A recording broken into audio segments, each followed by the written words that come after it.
maybe, maybe I won't. And then I thought maybe I will. So I'm going to start it here and wait for some people to gather around the fire pit. And I'll be back in just a moment because I'm not quite ready, but my video's ready. I'll return in about 2 minutes, 3 minutes.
That's what I should have done. uh, I'm back. Hey, what's up, friend? Um, it's Thursday night, or Thor's Day, if you will. Thor is the god of thunder, of course, and Jupiter would be the planet for today. And sorry for the delay in starting. It's been about 7 minutes. I was talking with my wife. We're talking about remodeling our kitchen, and I'm not sure exactly what I'm going to talk about tonight, except I did have a couple of ideas. I've had a few thoughts in the back of my mind lately that I've wanted to share, and then they just kind of fade. I go back and forth, and I'm like, is this even worth talking about? Well, Thursday to me is Friday. I have weekends off, but I also have Fridays off. I believe in the 4-day work week, if you will. And so Thursday to me is, I thought about doing kind of a live cast on Thursdays, and I don't know. Sometimes when I start one, I have a lot to talk about, and sometimes I don't. Right now, I'm already debating turning this live cast off and saying fuck it. But maybe I will. I should say hi first. Hello, Eric. Good to see you, my friend. And shit's just been crazy lately.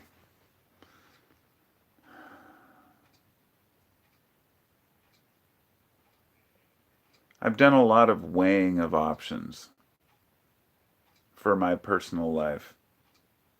Things I should do, things I shouldn't do.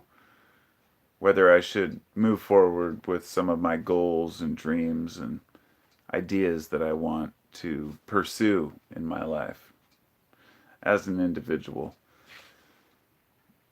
Sometimes I kind of laugh at myself for my own stupidity, my own ignorance, my own lack of depth and understanding about things that I would like to accomplish. To give you an example, this morning I was watching a show. It's I think it's V&A, which is a gallery in Italy, and they have a YouTube channel where they share all these different amazing. It's an art gallery, but they've got modern and historic artifacts, and some of these historic artifacts are just utterly amazing. We're talking diamond brooches and necklaces and bracelets and various jewelry that is just, let's just say, when you see the creations that some artists make, it's hard not to just, for me, to my jaw to go agape and just, wow, how the fuck did they do that? And this one lady who had worked for a Japanese client, an elderly lady, and she was designing a brooch, uh, that was a peony, the flower, and it was based on the whole idea was to make this piece of art. It was about this big. It was a large brooch, and it was covered with something like 300 and something rubies, everything from large to small, every size you can imagine. And then in the very center, it had these little gold pistils, like you would see on a flower, right? Where they pollinate. And every aspect of this brooch was perfect. And the lady who was being interviewed, who had made it, she was designing it for a obviously wealthy Japanese client. And halfway through, she fell into ill health. But she ended up finishing the brooch and making sure that the lady who had ordered it, uh, you know, got her brooch. She took 10 years to make this thing, she said. I don't know, I know as an artist, I have projects I've worked on for, a few hours at a time over a period of a couple of years. But to spend 10 years on something, even if it's just a few hours a month, even, it's a vast undertaking. And this chick took wax, when you carve the wax, you carve every single little, I guess that would be section that you want to, embed the jewels in the wax, and then it's like a lost wax, you know, casting. So you take the wax and then you pack it in sand, and then you remove it, and then you fill it with, um, well, there's a few different ways to do it, but yeah, then you fill it with the molten metal. And the idea is that you're going to get the shape that you want, but then you have to, you know, perfect out each area, put different rubies in each spot, and finish this thing, which could cost tens of thousands of dollars. And I have such a high regard for people who can do that kind of work, like the deep work. Waking up in the morning and working on one project for like 8 hours and then continuing the next day and the next day and the next day and the next day and never quite finishing it. There's something to be said about that. As a carpenter, for example, we start a I build tiny homes, and we start one every 4 months or so, three or 4 months, and we're getting close to completion on the one we're building now. I mean, we might have less than a month left, and there's just two of us, two carpenters, and you start to see everything just kind of come together at the end. But there's this part of the process where it just seems like nothing's ever going to get done. And this is the same thing I've found with all processes of building. At, when I started building guitars a year ago, I said, how do I do this? And I looked it up, watched tutorials. So I found that if I cut out a guitar, then a general neck shape, I can get a whole bunch of stuff looking really much like a guitar. And then comes the work. A lot of fine detail work that really gets it to the point where it's actually looks right. The one thing I learned in carpentry is that the finish work takes half of the labor. That's literal. Like when you're building a house, you might spend half the time framing it, getting the roof on, getting even siding on, and all that. When you finally move to the interior, the drywall's in, everything's in except the trim and the floors and all that. That can take just as long as the rest of the process because there's so much nitpicking that needs to be done. And we're overly critical about the things that we do. And well, if you're a good carpenter, so you end up kind of, redoing and overdoing things. But when that final result comes, it is so worth it, you know?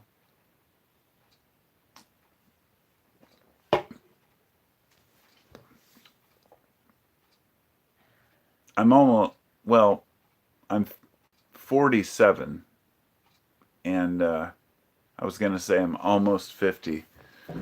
But when that time comes, I I really wanted, half a century. I really wanted to have more of an established type of, I guess, business that I can rely on, depend on, something that I built for myself. And I don't have that. I'm a carpenter. I have skills, but I don't have enough skills to, in the business realm. Maybe it's not the skills, but the desire, I guess, to push it, push the limits, start a big company or something like that. I like to keep it small.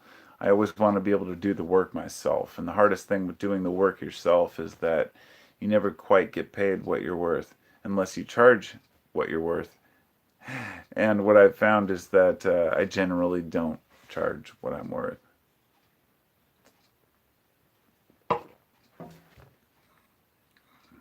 So goes life, right?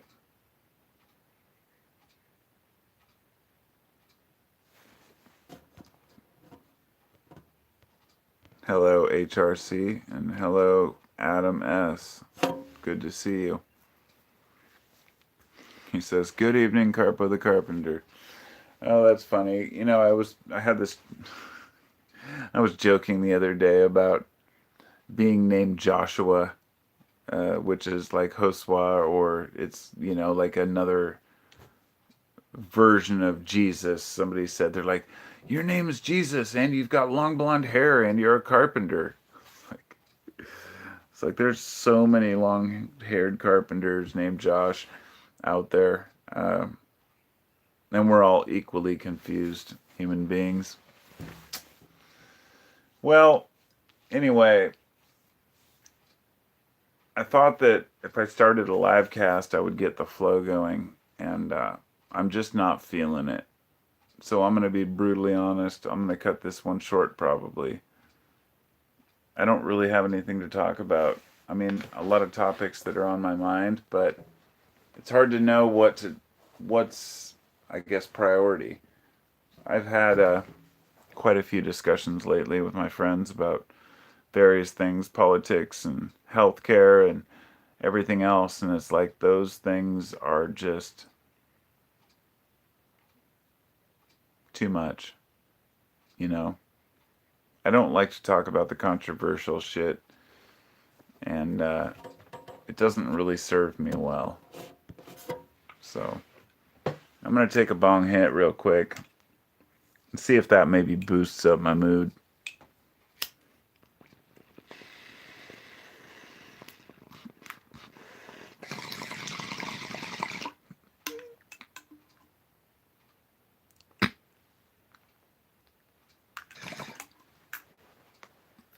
Adam says they can't all be 3-hour epics.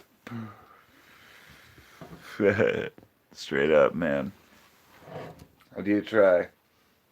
Somebody said hitting the dab pen, but positron, nice. I I was just. It's funny you say that because I have a friend that I grew up with who, Kevin, who we grew weed together. We've harvested weed together. We started smoking back in like 1990 or so, 89, 90. And him and I both had moms that smoked weed all the time, so we would just steal weed from our moms. Pinchable, as we called it. So you'd literally go, wait till your mom wasn't looking or in the shower, go to her purse, and open her film container and steal a little bud. Usually the film container looked like this. I still use one. This is an OG film container. And open it up quietly and take a little nug. Stash it away for later and go smoke it with your friends. But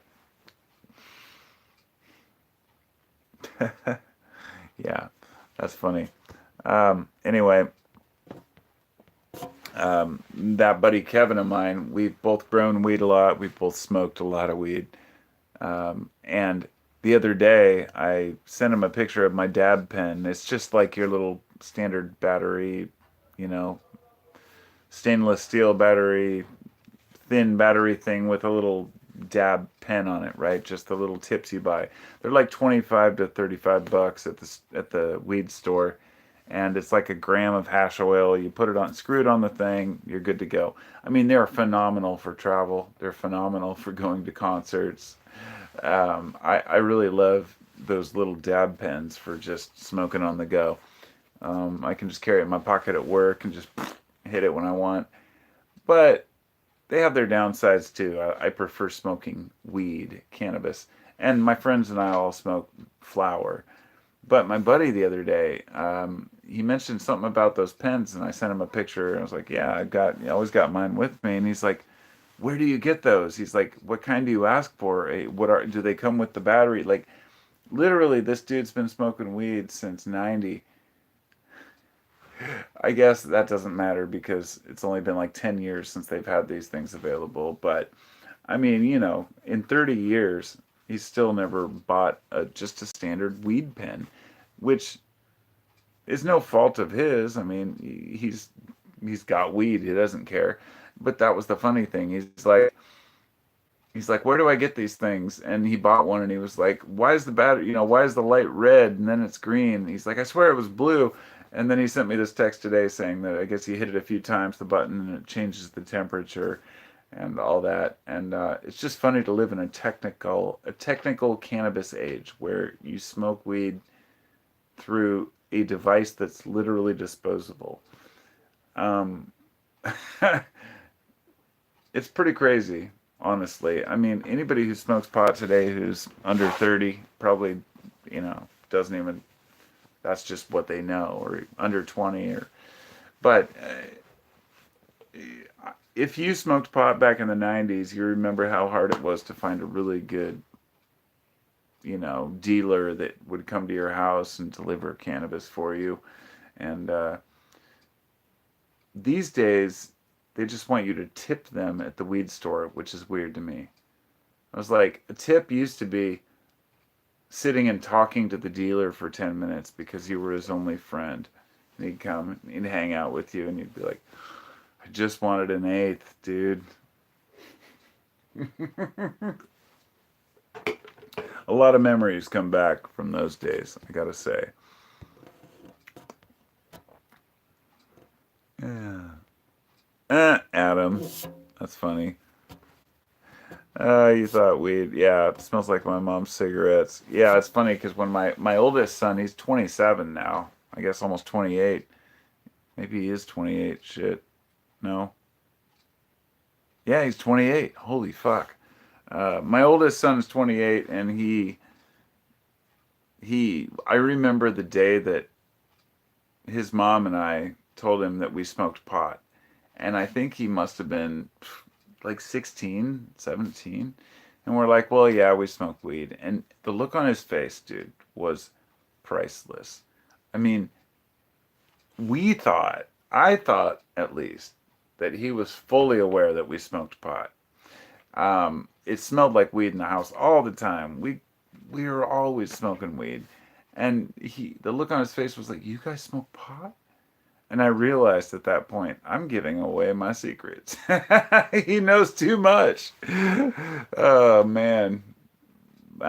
He actually smoked it for a while, but he doesn't smoke anymore. So our influence wasn't too bad. It just wasn't for him. And you'll find if weed isn't for you, you just don't smoke it. And that's just, how it is. So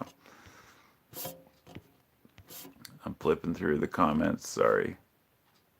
Beaverton. Ah. Okay, wait. I need to back up to the. Okay, where was I? Hitting the dab pen. Smelled weed. Okay, then Positron says, been smoking 20 years, and this is my second pen. Yeah, yeah. That's the funny thing. I buy one about every 3 months, and I only smoke it like when I need something that's convenient because I prefer flower. Ah, Mr. DeGaldi. I don't have my glasses, my reading glasses, so I think it says DeGaldi. He says, you ever made DMT with mimosa? Ooh, Mimosa hostilis root bark. It's beautiful red color. I will never forget. If I were to say yes to your question, I would be incriminating myself, and that would be illegal. Let me just say, I've tried certain things one time, and it worked out just fine. And having that knowledge is great. In fact, my old kratom vendor was going to order. He sent me an email a while, like 3 or 4 years ago, and he's like, "Dude, I connect on mimosa bark." He's like, I was gonna order like, a quarter ton or some shit. Like he had a huge hookup, and he wanted to know if I wanted to go in on it. Apparently, some shit happened at customs, and it got fucking seized. The reason why he knew that if he ordered it, he could sell it in the States and nobody would be able to trace what it was. Because if you order a large amount of Mimosa hostilis to your door, say you order, like 50 kilos, well, the DEA is going to know exactly what you're doing. You can say it's for making natural dyes because it is a deep red hue, but no, that's not going to fly. They know you're making DMT. And but the thing is, somebody's making it. So if you're ever going to order anything like that, order it to somebody else's house. Be smart. That's all I can say about that. And then Yellow Coyote says, "Hey, how's it going? I live in Beaverton. Beaverton, Beavertown. Well, I recently discovered there was a Beaverton somewhere else, but I'm guessing you're in Portland area. Beaverton or Beavertown. We call it uh, we call it Little California. The natives do, but you know it's because it really became Beaverton became this crazy town of grid roads and intersections and traffic, just fucking traffic. I hate Beaverton. No offense. I mean, you probably hate it too if you live there, depending on which area. But I grew up in Portland. I lived in Milwaukee. I moved to uh, a different part of Milwaukee. Then we moved to Beaverton. Then we moved to Hillsboro, which others called Hills Burrito because it's got a lot of Mexicans there. It's not a racial thing, it's just a fact. And the local park was kind of overrun at the time. I don't know how it's changed in the past 25, 30 years. But when I was a kid, back in 1987, 1986 is when I moved to Hillsboro, and it sucked. And I had these neighbors that would always fuck with me, and it was just lame. So, Mexico, Mexicans, Hills Burrito, that is not where I wanted to go with this. I have nothing against Mexicans, to make that clear. I just had these Mexican neighbors that would fuck with me all the time. But anyway, I moved from Hillsboro eventually to Lake Oswego, a complete change of pace. It went from, the experiences I was having as a kid were shitty, let's just put it that way. And moving to Lake Oswego was like the yuppie capital of the Portland area. And all the kids I went to the school with in junior high and high school were full blown yuppies. Oh, before that, I moved to Oregon City and I had the school bully on me within 5 days, wanting to beat my ass. I spent sixth grade there. So I went from a school in, let's just clear this up. I went from a school in Milwaukee, and then I moved when I was 8 to another school, and I lived there from 9 to 10, and then moved to another school in Beaverton from 10 to 11, then moved to Hillsboro, and I lived there from 11 to 12. Then I moved to Oregon City, and I went to school there from 12 to 13. Then I moved to Lake Oswego, and went to school from 13, 14. That was junior high all the way through half of high school. Then I got sent to an alternative school in North Portland, then for junior year or sophomore and part of junior year. Then I got sent to another alternative school for senior year, and that was just before I graduated. So I've spent a lot of time traveling, a lot of time moving around the area, and let's just say that Portland has become a place I am desperate to escape. We live in, for the last 18, 19 years, I guess, we've lived in Washington State. I don't live in Oregon. I live across the bridge. I work in Oregon, and I live 15 minutes away in Washington. And Oregon Washington may have a state income tax or a state sales tax, but it has no income tax, whereas Washington or Oregon has a state income tax but no sales tax. So I live in Washington, I have to pay sales tax when I go grocery shopping, but then I work in Oregon and I have to pay income tax. It's pretty fucked up, but that's life, right? I'm reading through the comments real quick here. Adam, yeah, dude. Yeah, I had the same thing happen with me when I got searched for weed. I have two felonies, one for mushrooms, one for cannabis, and that should never have happened. It's just fucked up. Jar of pickles. Jar was for DMT use. Jar pickles. I don't want to ask. Nice. Hostilis. Naphtha jugs. Yeah, I actually tell them it was for bonfires. That's funny. Yeah, I bought a bunch of naphtha. That's how I was doing my, or that's how I would theoretically do my extraction anyway. Any new psychedelic mushrooms found lately? That's a good question. I have no idea, man. Hello, freestyler J Partner. It's good to see you, my friend. Adam says, you work in construction. You clearly have zero problems with your Hispanic brothers. Oh, truth. I work with this Mexican dude. He's hilarious. He only comes in once in a while because he's the laborer. But yeah, I don't work in construction anymore. I just work building the tiny homes. I work with one guy, an old hippie carpenter who smokes joints, and love the guy. He's great. I mean, I'm super particular about who I can spend my time with, the kind of people I want to work with, interact with. I'm kind of an asshole, to be honest. I mean, my YouTube channel, I come across as kind of a, I don't know. How the fuck do I come across? I don't know. Probably an arrogant prick. I don't know.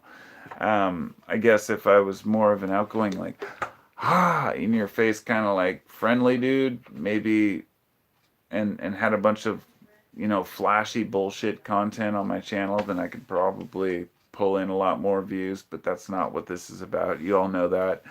Um, I love being able to start a live cast and know that only 10, 20 people are going to be on there. And all of them are going to be people I know and recognize their faces. You see, it's weird to me. I don't ever go to live casts. It's always people competing to just comment first and be recognized instead of talking and having a conversation. And that sounds arrogant as fuck, and that's because I am kind of. I find myself being a little bit taken back by how shitty most of society is and most of people in it.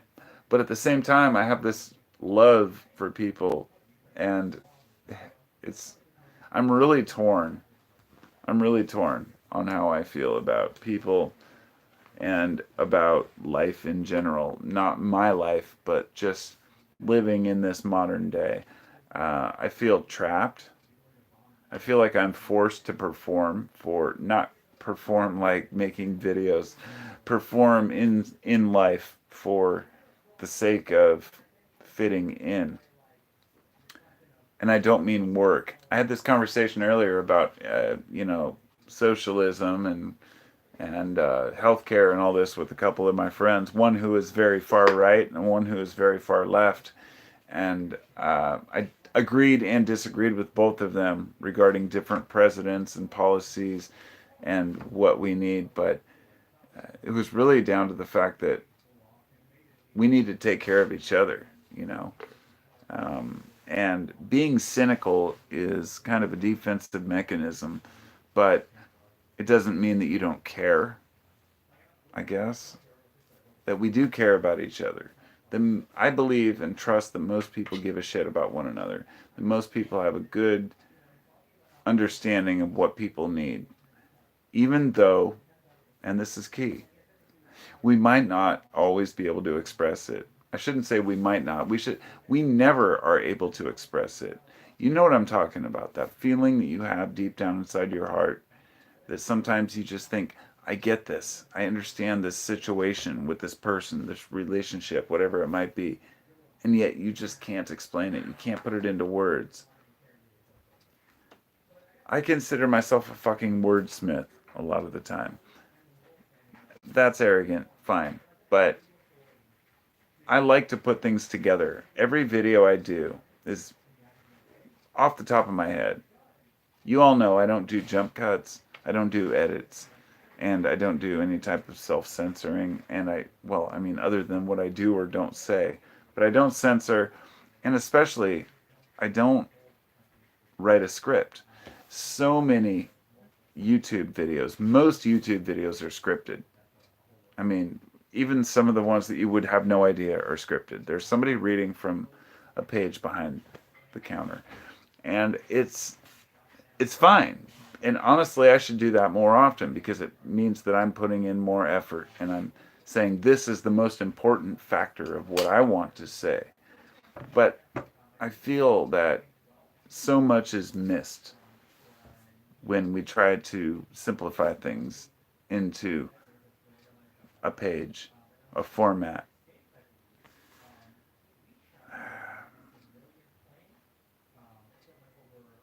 I'm trying to figure out what matters these days.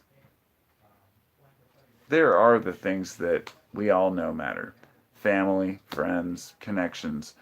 I will never deny that those are the most important, prioritized things that we have. Um, in my experience, anyway. Yours might be different. It's definitely important to remember we don't know shit about other people. But there are some common threads. And there was a time when I believed that, for example, the guy that lives out in the woods by himself, wants nothing to do with other people, that person can be content, and they can. However, even I've had to even give that one kind of a second pause. Like, you know, we are genetically predisposed to want to interact with one another.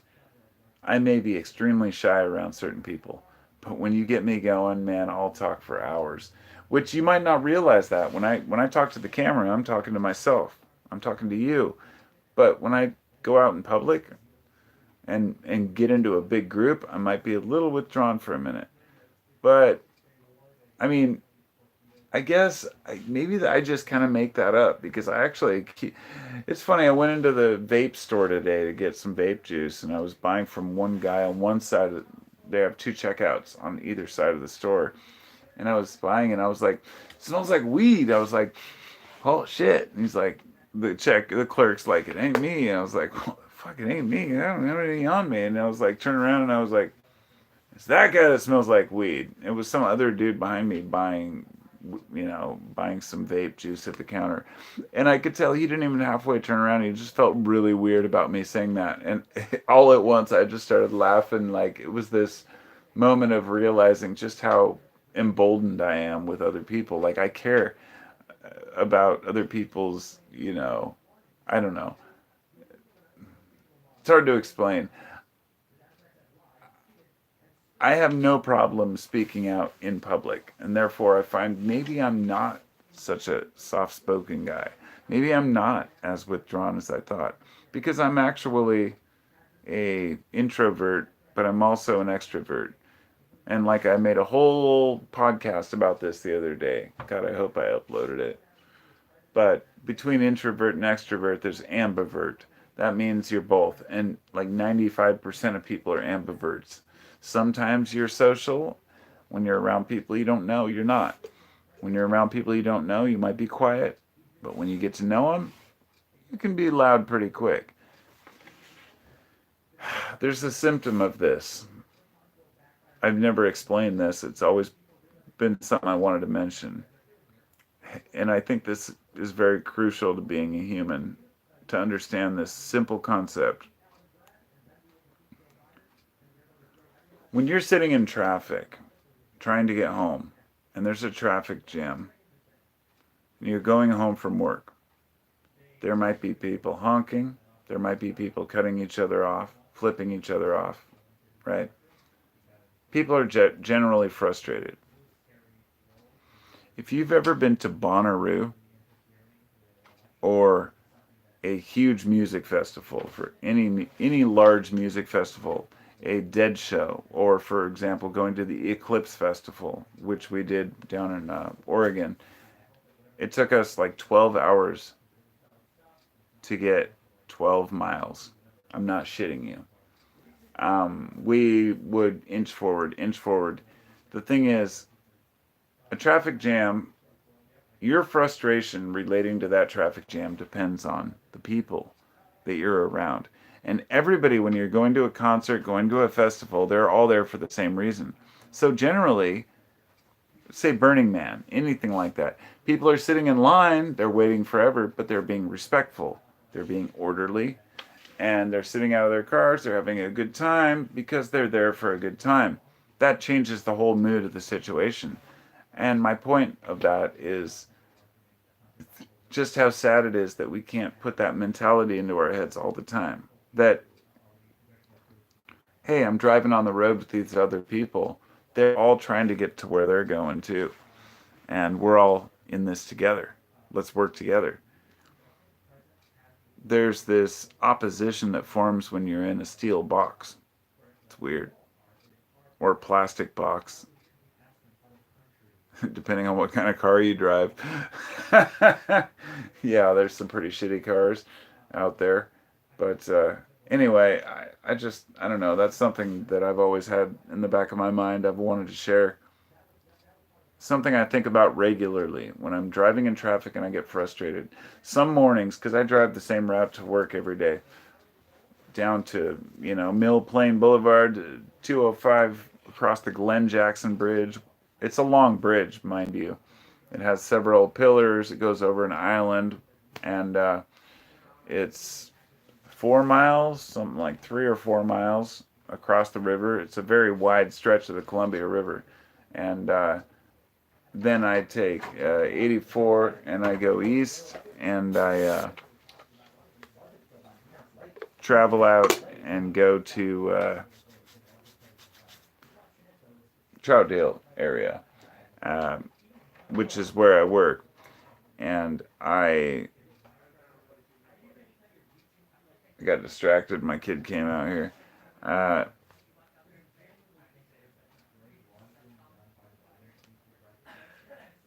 I work, then I come home, but I take a different route on the way home. I take Marine Drive. Marine Drive, drive. It's like I uploaded a short of it today.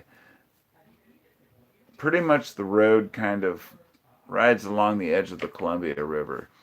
Completely different view, completely different feeling than taking the freeway, I guess. But anyway, I don't know. I don't remember where I was going with that. Where was I here? What you need, Carpo, is a catchphrase, Adam says. I do. Sup, peeps? I was going to make a shirt that's like, what's up, peeps? And then maybe I could put those little peeps on it. Make it some merch. Oh, Yellow Coyote says the homeless problem's getting bad here. Oh man, breaking into cars. I fucking hate this shit, dude. We have such a problem with crime up here.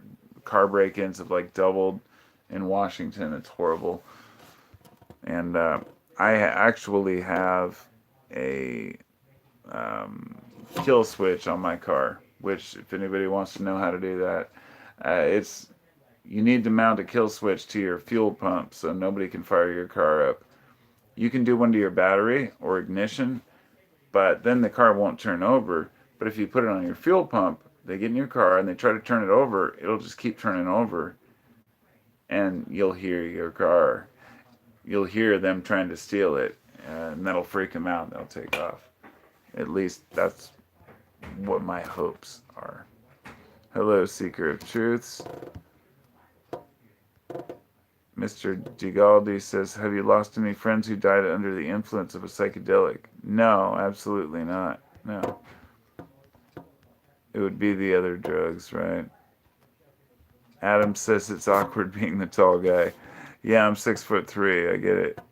Lorna. Lorna's little loves. Love from Scotland, Josh. It's good to see you, Lorna. Lorna is an old-time subscriber that sent me a long-time subscriber that sent me this package a couple of years ago. She makes these little figurines. I wish I could go grab it, but it's up on my shelf. It's this little baby that's made out of like sculpty clay, like Fimo clay or polymer clay, if you will. And this baby is so well sculpted. It's like this big, and it's got every feature of a newborn in a little cradle and everything. And she sent it to me saying, I don't make these with a little note. I just saw it the other day because I have the note in there. And it said that she hasn't been making them in a while, but she wanted to send this for my wife, um, Michelle. And it was the sweetest damn thing. It was like this renewed feeling for humanity, if you will. Uh, I don't know. People are so nice. People are just so nice. That's all I can say. Hello, Amy. You're correct about the circumstance there. Oh, yeah. Mr. DeGaldi says I should start a podcast where I talk to random strangers. I'm glad you say that because I honestly would love to do it. It just feels weird. I would love to go sit and talk with people like in Portland or elsewhere. Like my wife and I talked about this. I was like, some of these channels are so inspiring. They go out and talk to people who are down on their luck. But there are so many people who are just shitty people, and I don't care to interview, and it'd be hard to weed those out. Like I'd have to go out and actually like find people who have a story worth sharing. In other words, not just the punkers on the corner who don't want to work or do anything with their lives. If I was going to do the homeless thing, but that's totally different from doing something like, I don't know. I don't know what kind of people to interview. That's the weirdest thing about it. Like I don't know what would be the most comfortable. Like what, cancer patients, people who are suffering, or would it be people who have done something more positive, who, or people who are extremely inspiring. I mean, there's so many different types of people to interview. I don't know how to clarify and base who I want to interview. But I would love to go out with a microphone, a good recorder, and just have discussions with random people. I feel like I need to travel and do that. Honestly, even as I love what I do as a carpenter. My dream would be to be able to go out and do podcasts and make a living, doing that kind of shit. It'd be fucking awesome. But I don't know how to get from A to B. It takes a while. It takes a while. We'll practice. Ha! Adam says, dope concerts out Troutdale Way. Yeah, they got some good ones. I'm going to see actually Fish up in Seattle in a couple of weeks, I guess. It's in April, yeah. My wife mentioned it. She's like, oh, that show's in a couple of weeks. I think I don't know if we got tickets yet or not. Ticketmaster made it impossible to get tickets, so it's just a big pain in the ass. So I'm about ready to go in and get some food. I guess I just wanted to do a 1 hour live cast to say hi to everybody since I haven't done one in a while. And as I mentioned before, I might end up doing these like on Sundays or something. I don't know yet. God damn, how are some people so damn organized with their time? Like, really, how do y'all do it? I mean, if any of you out there are that kind of person, you know, I don't have the discipline to force myself to get up in the morning early and go out and drive to some random place on my day off and go interview people I've never met. But that would be fucking awesome. I'd love to do it. And I would probably enjoy it, in fact. It's like, if any, if any of you have good stories, there's actually a double go live button where you can go live with someone else. They just put it on YouTube like 6 months ago. And I haven't used it yet, but where, you can share stories. I'd love to hear people's life stories, but I think a podcast format is more comfortable for people because they don't like being on video. I have a few good friends that I've asked to be on podcasts, and they just don't really want to do it. And I could tell. I could feel the vibe. Um, if I were to suggest it to somebody who's like, hell yeah, then, I'd be all over it. But most people, they feel like they have to be kind of more than themselves to be online or to be, to make a video, especially they might feel overwhelmed. Like, I mean, sure, I don't have that many viewers or subscribers, but if even a couple hundred people see, what they said, they might feel weird about it. So you got to be careful with that, I guess. I don't know. I'll be honest, I don't like podcasts that are too busy, but I really like the ones that have just like two people, three tops if it's done well. And especially the ones that have a great story behind them. And there's a channel my wife watches. I think it was a soft white underbelly. That's one that a lot of people know of. They talk about the deep shit, the crack whores, the addicts, the people who have been down and out. And there's one I've been watching for a while now. What is it? LMN or something? No, that's a different one. No, I can't remember. But there are a few different channels that have like really inspiring stories from people who have been through a lot of shit. And they just give you the raw story about their life and their situation. And it's just them behind a camera, black background kind of thing. I do think we need more of that. I think we need more interactions with people, one on one. And the fact that I have not done that in the 12 years I've had my YouTube channel is not for lack of wanting, it's for lack of confidence.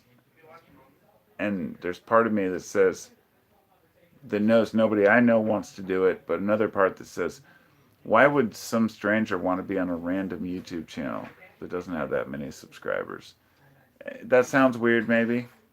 And I know some people out there might be like, well, you have 23,000 subscribers, but I think it's actually like 26 or 7 now. It's grown.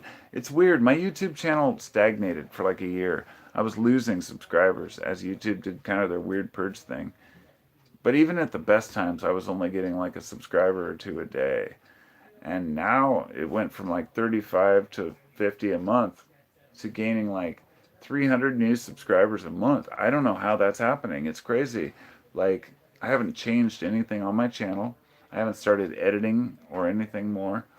Maybe it's the fact that I don't. I don't know. But it would be nice to be able to grow a channel organically. You know what I mean? Which I've tried to do. Thanks to all of you.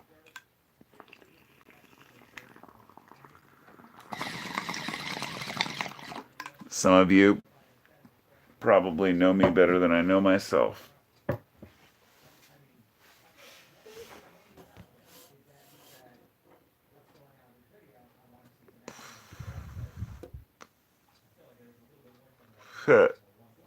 No, Mr. DeKelby, no. He shouldn't interview me. I'm not interesting enough to be interviewed.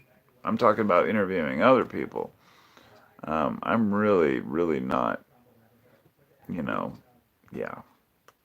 Really, really, really, really, really not interested in being interviewed about my life story because I don't have one. I mean, I love my life, don't get me wrong. Ooh, a frog brigade, says Adam. That'd be cool. Interviews from the lot. Yeah, they are. Parking lots and like concerts and shit. I thought about doing some of those. I have hours of videos from concerts, festivals, like shit that we've gone to where I've wanted to share it and just haven't. Letting the camera roll while we all sit and trip on acid.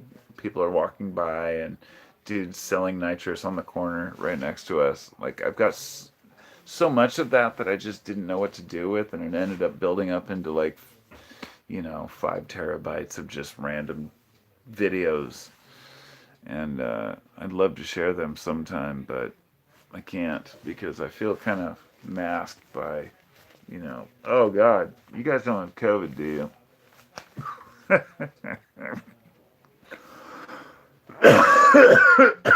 See, I'm just trying to protect you when I cough. What a world, what a world. I've made it almost an hour. I've got 3 more minutes, so, uh, crackheads. Yeah. I found out in the UK they're going to ban nitrous. That sucks. I guess it's the third most abused drug in the UK is nitrous oxide. And I was like, in the US, it's popular at concerts and shit, but it ain't like that. I mean, oh my God, are you kidding me? What is up with the UK? But yeah, I kind of had my own little falling out with nitrous. I had too much fun with it. I was ordering cases when I go to like concerts and festies and shit, and then get like 600 packs, and take them and party. And then the last Fish show I was at, people just threw all this their stuff away at the end of the concert. Like they literally, okay, this is crazy. People come in from out of state. They want to go to the Gorge Amphitheater to see Fish. So they fly into the closest airport. People with money. They go to the rent a car, go to the local store, Walmart, whatever. Buy all the shit they need: tents, sleeping bags, stoves, everything. Right? Everything you would need for camping for like 4 days and partying, and then pick up a tank of nitrous, and then they drive all this shit down there. They party out, they sell balloons, and then at the end of the weekend they throw all the shit at the garbage cans. They're just these 50-gallon drums they use for dump. But when you go out on Monday morning, there's just a pile of stuff around them, garbage bags, but also tents, sleeping bags, pop-up tents. I mean, I found 4 pop-up tents, 5 coolers, and a whole bunch of other shit just at our local one little garbage can. And there are like hundreds, at least 100 around the campsite there. And some of the people who work there, they drive around in these little ATVs and they pick all the shit up because they know. And they found a guitar in the case and all kinds of stuff. And as we drove out, there's a dumpster that's specifically for pop-up tents because so many people just buy these $100, $200 pop-up tents, use them for the weekend to stay out of the sun and the rain, and then just don't want to carry them home because they're going to take a plane. It's crazy the kind of waste that goes into that shit. But I brought a lot of it home myself, so I started, utilizing it. But the whole point of telling you that was that I got a nitrous tank in there that I brought home because somebody just, they, they get these nitrous tanks filled and then they just throw them in the garbage pile. The deposits on those are like 120 bucks. So I was like, I'll just take it home. And I was like, I could get the deposit for it. And then I'm like, maybe I'll get it filled. But caveat emptor, buyer beware. The point I wanted to make was that I stopped using nitrous because it's dangerous, and I don't like it. Don't like the way it makes me feel, and I think it's dangerous for people to use that shit. Yeah, drugs in general are bad for you. Okay, I don't know what else to say. Drugs are bad. Okay, they really are. Trying to live on life's terms is difficult for some people, but anyway, Eric, robot turds. Yeah, robot poop. That's what we always laugh about that. Gonna make a little like somebody needs to make like a robot. Yeah, I'm not even gonna go there. I have this big old cracker with stickers on it. It's a nitrous cracker, like one of the big whipped cream things. And when I go to a festival and I take a big amount or concert, whatever, you know, I try not to take large doses of psychedelics, but I'm very cautious when I do. And then at the very end of the night, I might indulge a little bit. But I try to be respectful. Nocturnal, good to see you, friend. Says Carpo, what are your thoughts on psilocybin healing the mind and body? Wow, it's a great question. I think psilocybin is fucking amazing. I'm surprised I haven't even talked about it yet. It's just that I feel like it's so well known that it's kind of cliche, almost. I think psilocybin is scary. A lot of people don't want to take it because, for good reason, because it makes them see themselves. Taking mushrooms makes you see who you are. It forces you to reckon with your true self. And that's something that seems to be universal. Perhaps not with everyone, but with most people, it's a life-changing experience. And even for a lot of people who have been asked later on about their experiences years later, even people who are Christians or of any religion have said that it's in their top five or top three, I think it was, most important religious experiences of their lives. And for atheists or non-believers, it's even much higher. For many of them, it's the most profound experience of their lives, and that, to me, I was talking with my son about this the other day. My oldest son, he's like 28, and we were talking about mushrooms, and I said, the biggest mistake I guess people make is taking too much, and people need to be aware and only take them when they need to heal. Mushrooms are serious; they demand a lot from you. The most I ever took was went out in the woods with my friend Traveler. I made some videos with him harvesting weed back in the day, and Traveler and I went out to Mount Adams, out by the mountain.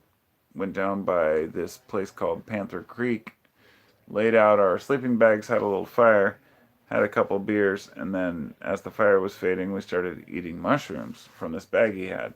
We'd roll them up and eat them. We'd just share, share, share. And then a little while later, I was like, well, how much have we eaten? And he kind of lit a light and he held up the bag. And he's like, there was only like a little tiny bit left. And he goes, well, this was a half ounce. Now, these were golden teachers, I believe. Now, I believe, as I say, they were either that or penis envies, which are both extremely potent mushrooms, and they were smaller ones. Very strong, and I kind of shuddered at the thought that I'd just eaten 7.5 grams. Well, 7 grams, I guess. Yeah, 2/8. So 7 grams of mushrooms. The most I'd ever taken before that was 5 grams, and let's just say 3.5 grams is an extremely strong dose. I took double an extremely strong dose, and we laid there, kind of speaking in glossolalia for a while, but watching the stars and the satellites and the planes passing overhead. And it's not about what you see, it's about what you feel. It is something within your soul that just is primal, just intense. It's very similar to what happened because mushrooms are very unique in that way. I mean, I've taken one time I could tell you about my worst acid experience because I went to 7-Eleven. There was this guy named Troy that worked there. This older dude. He was in his 20s. He was one of those guys who hung out with the younger kids. What a dork, right? He had a tattoo that said fear on his knuckles because he'd been in prison. My friend and I thought he was so cool, we each tattooed hate on our knuckles. See, with the spider web and everything. Still there after 30 years. 33, 34 years. So we used to buy joints from this guy at Chuck. This guy Chuck at Safeway. And we'd literally slip him money in the milk section and he'd slip it through the back thing because he worked there. And then we'd go next door and talk to this other dude and get acid. And this guy, this is when we could usually buy it in Portland. Didn't think much of it. Went in one night on my way home. I was going to catch the bus, go home. Troy was working. And he said, hey, I've got this acid. You should check it out. This was in, I think, 91 or 2. Maybe 90, actually 93 maybe. But he said, it's Felix the Cat. It's really strong. And I remember him telling me, I'm going to sell you 6 for 10 because back then, mind you, if you don't know, acid was about $4 a hit, maybe $3. Usually, 3 for 10 was a pretty standard deal. Three hits for $10, and they might be okay. This stuff was really good, and he sold me 6 for 10, twice as much as normal. And he said, look, I want to make it clear. I'm not selling you this for cheap because I want you to, because it's weak. He's like, I'm selling it to you cheap because I want you to get a deal so you can get some of this to hold on to. Be careful. Yeah, yeah, yeah, yeah. Whatever. Don't take more than one, is what he told me. Said, I won't. Went home, didn't think much of it, took one. Waited a couple hours, didn't feel like it was kicking in. Yeah, it's not that great. Took two more. Then it started kicking in. But I still wasn't satisfied, so I just went in the freezer and took the other three. So, mind you, I'd just taken 6 hits of acid within 3 hours. About then, the first three hit, and I was off the rails. And by the time the next three hit, I was in basically an LSD coma all night. It was horrible. It was too much. And I would say that that happened with the mushrooms, but it didn't. But I've seen that happen with mushrooms. I've seen people go psychotic. I've seen people forget who they are. I have seen people completely lose their minds for a period of time, mind you, and then they usually come back. But not always. There are some people who are completely incapable of having a psychedelic journey and should never, ever touch these things. But it doesn't mean that you can't experiment a little. But yeah, that was my experience with that.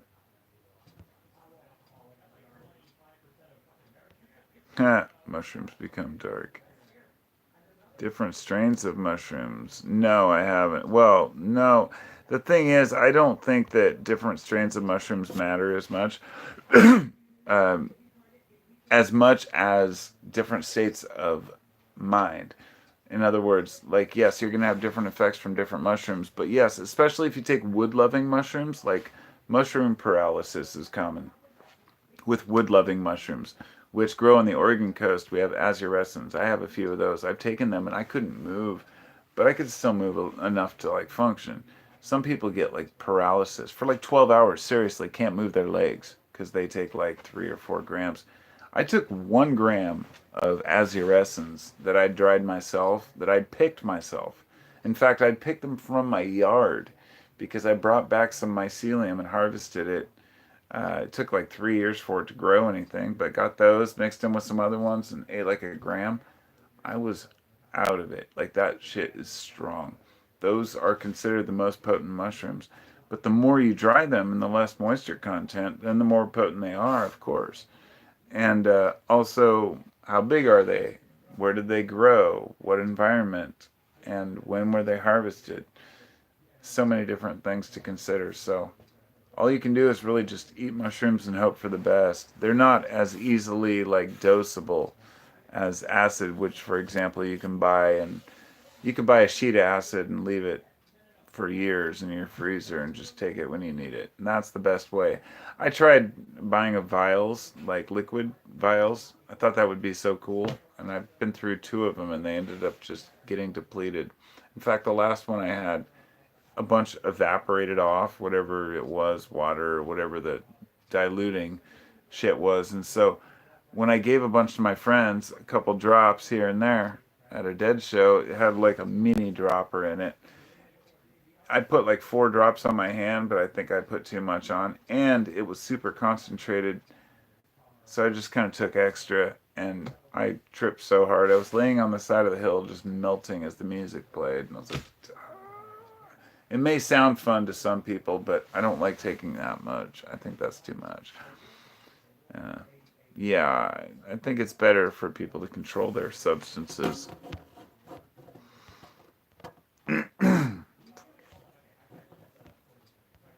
How is that whole story not incriminating? It is, but I live near Portland, and in Portland, all substances are legal now. Nobody gives a shit anymore. Drugs have become so passe as far as the cops are concerned. They got so many better things to do. As long as you ain't driving, I've been wanting to hold a psychedelic class or start a psychedelic rather retreat. It's kind of like if I buy land, I think, and we ever build like tiny homes, I'd love to have like psychedelic journeys where people can come and everybody trips by the fireside, talks about shit, and then goes back to their own respective little huts and chills out, yurts, whatever. It just sounds so healing, you know. My friend and I built a sweat lodge in the middle of the woods once, and I remember how we did it, and I'd love to build another one. Just kind of that steaming release, you know. It's a great thing. We did it with the Blackfoot tribe out in like Oregon. I think it was in Tigard somewhere or something. I don't recall.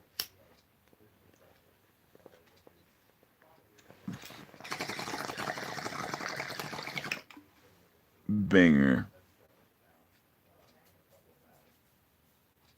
Well,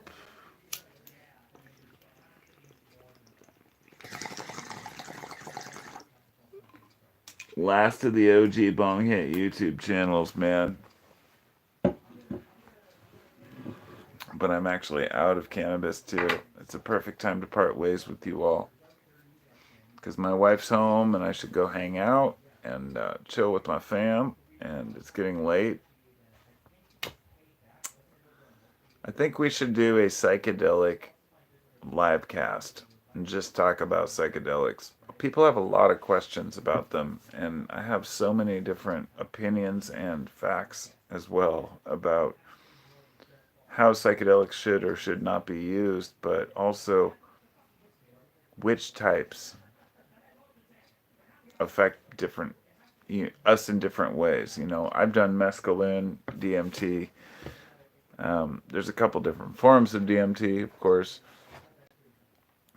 Psilocybin, a few different strains. I haven't done like laughing gems, which is another type of, you know, mushrooms, but done azzies, acid, lots of different. I tried to write down all the different types of acid I've done once, and I filled out two full columns in a standard lined notebook page of just the names, and that didn't include even all the trips. Hundreds, a couple hundred. This was back in like 95. And since then, I've tried a bunch more. So I don't take it very often. Don't get me wrong. I don't recommend it.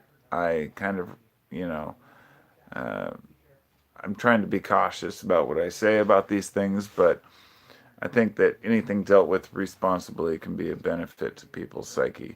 I think psychedelics are one of those things that I just can't help but promote, but I got to do it carefully, cautiously, because it can also cause major problems, including psychosis in people who aren't prepared to deal with the reality of what they're going to see when they see themselves. And that's what it often comes down to. But it can also be you just took way too much, bro, and you got to chill back. So, anyway, that's what I got for the night.